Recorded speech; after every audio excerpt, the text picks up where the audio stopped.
Learned behaviour is based on experience.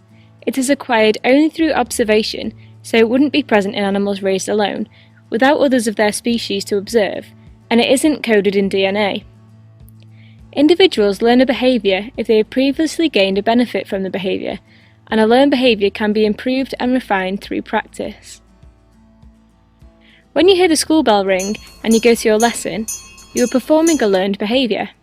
When you hear the bell, you know it signals that it's time to go to your next class because you have learnt to do it, by repeating the same action in response to the stimulus, so you won't get in trouble.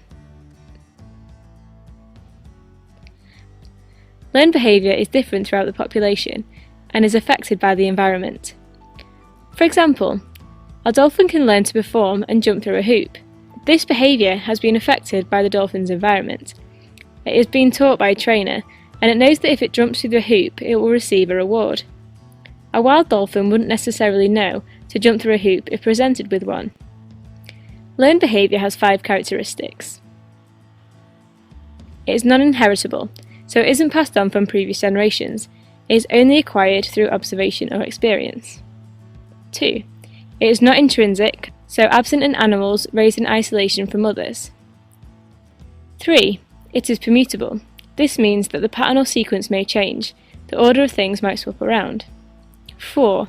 It is adaptable, so it can be changed to suit conditions. And 5. It is progressive, so can be performed and refined through practice. Habituation is a type of learned behaviour. If an individual is repeatedly exposed to a stimulus, the response decreases and the individual becomes habituated. In other words, you get used to it and you learn to ignore the stimulus. This can happen when wild animals continually come into contact with humans. Over time, their frightened flight response will decrease. This process is called habituation. Imprinting is another type of learned behaviour, where a very young animal fixes its attention on the first thing it hears, sees, or touches.